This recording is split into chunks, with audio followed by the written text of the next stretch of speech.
Hello, everyone. I hope you all are well. Okay, so let me just walk you through what we're going to do in next 1 hour, right? So basically, we will just talk about data structures and algorithms. We will cover basics of arrays and divide and conquer algorithms. Uh, I will try to keep the presentation short. I will try to keep it within 40-45 minutes so that you get time to ask questions if you have any. Okay, please feel free to ping Anvadya on the chat if you have any trouble with the PPT or with my voice. Thank you. Cool. Okay, so let me just start with the content. What we're gonna do is basically we will walk. I will walk you through about arrays, what arrays are, why they are important, what are multidimensional arrays, how do we find complexity of these arrays, like how do we like look search, how do we search, how do we add, how do we remove, how do we read an array, how do we write on an array, all these things. And we will also take one question which is used in the industry. So it will also walk you through how arrays are being used in the industry as of now. We will also try to see how complex the problem is and how easily it is solvable using arrays. Okay. Once we are done with arrays, I will walk you through towards divide and conquer algorithms. So basically, with divide and conquer, it's basically around how do we use divide and conquer. What are the different algorithms that are being used in divide and conquer? So we will talk about like linear search, binary search. Again, we will talk about the complexity of these algorithms as well. And again, after that, we will take another question for divide and conquer approach as well. Okay. Cool.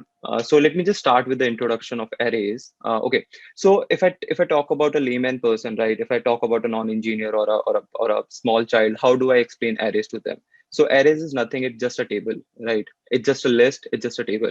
So if I talk about 1D array, it's nothing. It's just a it's just an people standing in a queue, right?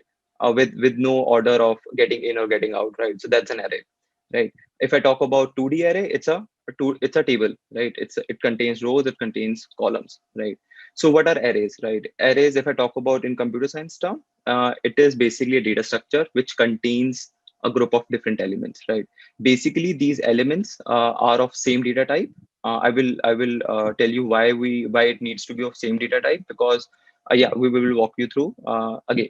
And it arrays nothing. It's just a big chunk of memory, that is divided into small chunks, right?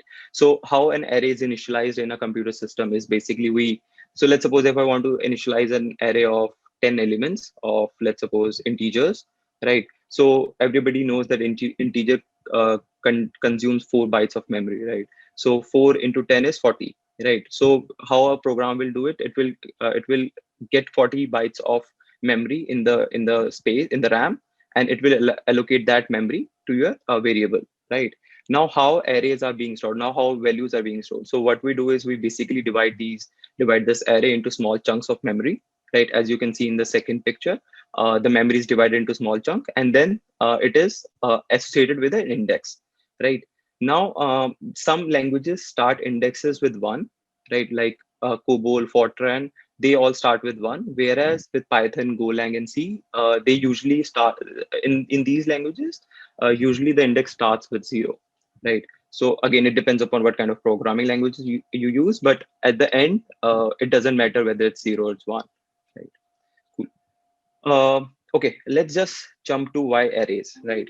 Okay, so why arrays are important? Because why arrays are important is basically they to interact with a particular element at a particular index with constant time. So for example, if I want to directly go to index number 2, I can just directly reach out to that particular index. I don't need to traverse. I don't need to go step by step. I can literally go to that particular element and can access that value, right? That's why these arrays are important. If you remember in the last slide, we talked about why these arrays contains similar data types, right? So this is very important. Containing similar data types is very important when it comes to accessing a particular element in an array. So how arrays are being accessed is basically, if I want to go to at the third index, right? My compiler or my program, how it will reach to that memory address is basically it will use a very basic arithmetic operation, right? So the formula of that arithmetic operation is array address. So array address, by array address we mean the start of the first element, right? The address of the first element of that array, right? And then we add the element size, which is for integers is 4 byte, and we multiply that with index minus the first index. So for example, if I want to reach to index 3 in this scenario, so how it's going to happen is we will just first find the array address of the 0th element, then we will add 2 into 3, oh, sorry, 4 into 3 minus 0. So it will help us to reach out to the third element. Okay, cool. Now let's just talk about multidimensional arrays, right? As I've talked about in the first slide, that what are multidimensional arrays? What multidimensional arrays are nothing. It's just a table. It's just an Excel. It's just a spreadsheet. You just see it contains rows. It contains columns, right? For 2D arrays, it's pretty easy for us to visualize. For 3D arrays, it's difficult for us to visualize, right? But if you see, it's just a table that is in which we store values. Okay, now let's just jump into how these multidimensional arrays work and how they are being stored in the memory, right? Because if you know, computer doesn't know what a 2D array is. There is no way we can create a matrix in the program in the RAM itself, right? So there are multiple ways of storing those elements in different formats. So we will talk about that in later.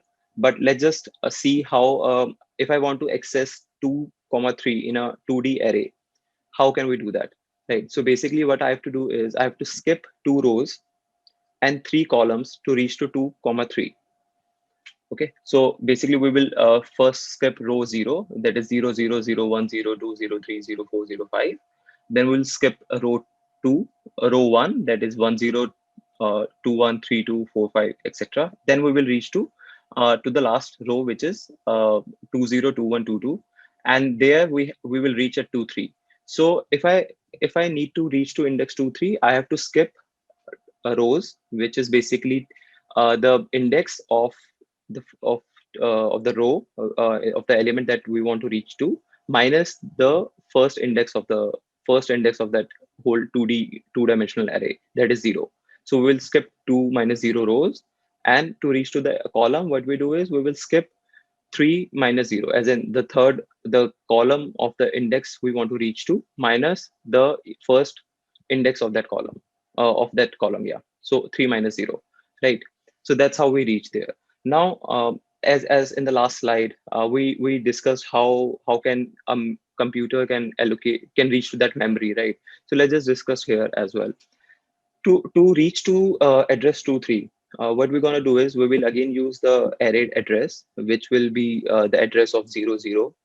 Then what we do is we will add element size into 2 minus 0, whereas 2 is the index, is the row of is the index um, where we want to reach, into 6. 6 is basically the dimensionality of this array. So this 2D array is basically, it's a 3 cross 2, 3 cross 6 array, right? It has 3 rows and 6 columns, right? So in cross 6 plus 3 minus 0, whereas 3 is the column of that index where we want to reach, right? So using this, there is a basic formula. So we can generalize this formula as address of ij can be obtained using array address plus element size into I minus 0, whereas I is the row of the index, into number of rows, which is 6 in this scenario, plus j minus 0, which is where j stands for the column of that index where we want to reach. Okay.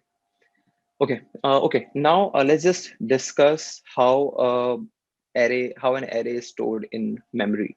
Right. So there are two ways an array is stored. Different languages uses different ways of uh, storing these arrays in the RAM. But it does not matter because it's just a way we represent the data. It doesn't matter on the time or the speed or the space complexity, right? It just different languages chooses different ways to store the representation of a 2D array, right? So there are two ways. One is the row major, and the other one is the column major, right? So how row major stores? So if you see the first figure it shows the row major allocation of memory in of a 2D matrix, right? So it starts with 0 0, then it stores 0 1, then 0 2, up to the whole row is stored in there, and then we go back to 1 0, as in the next row itself, right? So how we identify whether it's a row major or a column major? Basically, if the column index is changing rapidly, it means we are storing it in a row major format.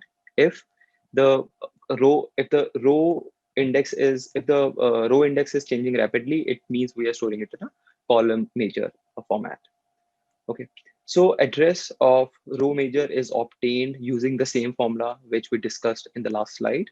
So address of ij can be calculated using array address plus element size into 1 plus I minus 0 across number of rows plus j minus 0, where I and j stands for the index for the row and column of that index where we want to reach to. Okay, now let's just jump into column major. So in column major, as we discussed in the last slide itself, that if the row index is changing rapidly, it means we are storing it in a row major format.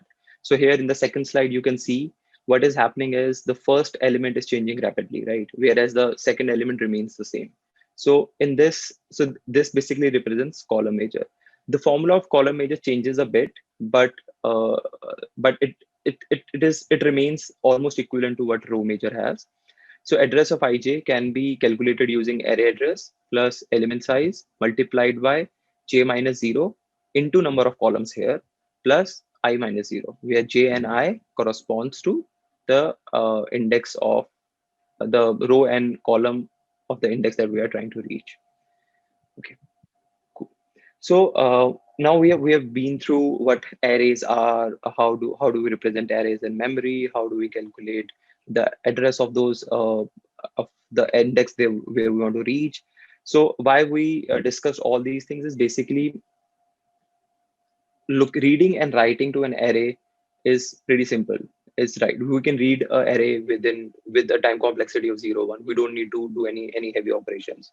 But write is a bit difficult in array, right? Let's just talk about how write works in arrays, right? So let's suppose we have array 9, 12 to 15, right? We have another space left for adding another element in this array. Now we want to add number 15 in this array at the end. So at the end, what we have to do is we have to basically traverse. What we have to do is basically calculate the index, the address of the index which is empty of the array, right? Which is empty, to put this value there, right? So what we can do is we can just find the address of the fourth element starting from 0, the fourth element of that array, to put that value there, right? So if you see, it's we are not doing any operation. What we do is what we are doing is just basic arithmetic calculation to put that value there, right? So if you see, it just the complexity of adding a number at the end is big O1. That is, it takes constant time to put a number at a particular at the end of that array, right? Because we don't have to do any any interpretation. All we have to do is basic uh, arithmetic calculations. Okay. Now let's just talk about how do we add 15 in the middle of the array. Now, here is a challenge, right? Since in the first slide we talked about it's a continuous chunk of memory, right? So there is no gap. If we are adding, there is no gap. We can't we can't just keep a particular index empty. We have to put some value there, right? So if we are adding some value in the middle of the array, what we have to do is we have to first put 13. We have to shift all the elements in the second half of the array to a one shift of their right, right? So what we do is we will move 13 to the last index, 2 to the second last index, and once we do that, you can see the middle index will be empty, right? Now this particular memory has space to put 15 in there, and then we will put 15 there, right? So here you see we did two operations. What we do is we interchanged values 13 and 2. We shifted 13 to the last location and 2 to the second last location. That means this particular operation is dependent on the number of n, right? If this array is, let's suppose, 100 integers, right? Then we have to shift 50 elements to put 15 into middle. Let's suppose now this is 1 billion. Uh, the array contains 1 billion records. Then we have to move 500 million records to put 15 in the middle, right? So this operation depends upon the length of the array, that is the n. So that's why the complexity of adding a number in the middle is big O n, as it depends upon the length of the array. Okay, now let's suppose we have to put 15 in the beginning of the array. Now, again, if we are putting it in the beginning, all we have to do is we have to shift the whole array to one step right to free the space of the first index, as in the 0th index, right?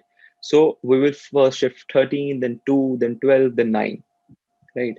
Once we do this, the space, the value of the first index will be 0, like will be empty, then we can store 15 over there. Now again, this, if you see, it's similar to what we did in the middle, in the when we were putting 15 in the middle. We have to shift all the arrays, shift all the elements, right? And this also depends upon the length of the array. Again, if we have an array of 1 million records, we have to move all 1 billion records to put 15 in the front, right?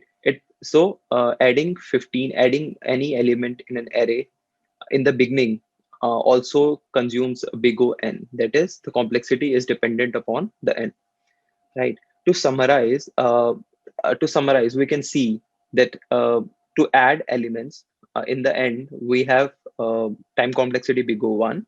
In the beginning, it is big O n. In the middle, it is big O n.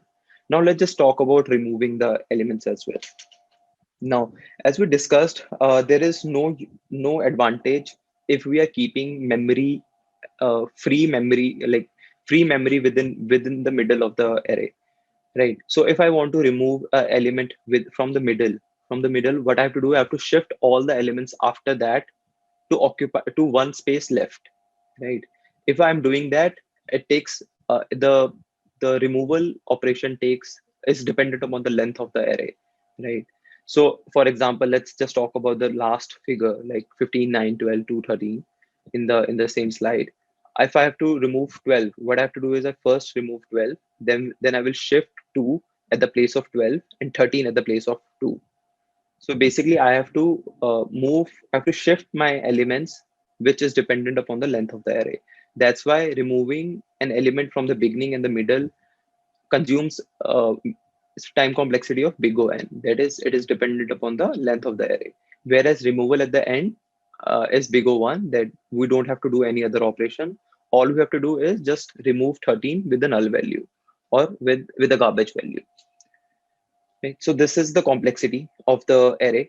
I will just recap what we have talked about in terms of time complexity of an array. So addition and removal of elements from an array. If it is in beginning, it takes big O 1. If it is in the end, if it is in the end, it takes big O 1. If it is in the beginning or the middle, it takes big O n. Right. Whereas the read operation is big O 1, as we have discussed how we calculate the address of the index where we have to reach, where we have to find the value of that particular index.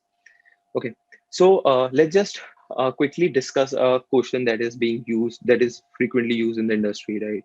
So let's just take an example that you work for Spotify. Everybody have I think you must have heard about Spotify, right? So you work with Spotify, and you are in the backend API team, and now you have to build a shuffle function of your Spotify app. Now, this shuffle function, what did it do, right? So basically, shuffle function just give the the purpose of the shuffle function is to provide a next random song when somebody is playing that song. So basically, if I'm playing a playlist on shuffle, right? I don't want songs to be played in a particular sequence or a particular pattern. I want it to be played randomly, right? So let's just talk about what are the things that makes this question difficult, right? Now let's suppose you have 1 billion records. Now Spotify have like a lot of music in their inventory, in their stores, right? So let's suppose they have 1 billion records, 1 billion different songs. Now also we can assume for the simplicity of this question that 1 billion records can be stored in the RAM that is provided to you. So basically you can store 1 billion songs in the RAM itself. Now, what are the constraints to solve this problem? Now, the first thing is a song should not be repeated until all the songs should be have been played at least once. So let's suppose if I have 1 billion, now I have 1 billion songs. The song that I played at one step can only be played once all these 1 billion songs have been played once, right? And what is the other constraint that I have is they should not be played in a specific order. So I can't like create uh, a random sequence of random numbers and play it one after the other. That's not possible, right? Because it cannot be in a specific order. Okay. So what I will do is I will wait for 2 minutes here. I just want you to just give it a thought. You already know that the data structure that you're going to use is arrays. Just think about it, how you're going to do. Just think about the things that we have talked about, the read operations, the write operation, the removal operations, and all. Just think if you can come up with a solution for this.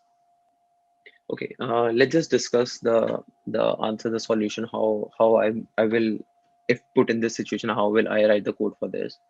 Okay, so what I will do is I will create an array of all the songs. So I will have an array of 1 billion records, right?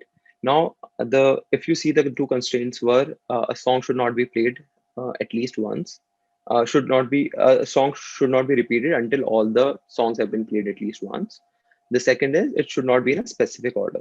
So if it needs not to be on a specific order, what we have to do is we have to create a pseudo random number, right? So for this so how usually people approach this problem is they start with some complex data structures, like let's suppose they start with trees, or they start with heaps or balanced trees or something like that. But let's just talk about let's just take a very simple approach in this scenario. What I will do is I will create an array of all the songs, put 1 billion songs in that. I will create a pseudo random number. Let's suppose that the length of this is denoted by x here. So x contains 1 billion 1 billion in it. I will create a pseudo random function that will generate a number between 0 to x minus 1, whereas x is the length of our array. Now, let's suppose the number generated is n. What I will do is I will play the song n and swap that nth song with x minus 1, right? Now, to reach to n, it's big O1 notation, right? Since it is a big O1 notation, I don't take time to reach to that particular notation. I can easily reach to that location and start playing that song.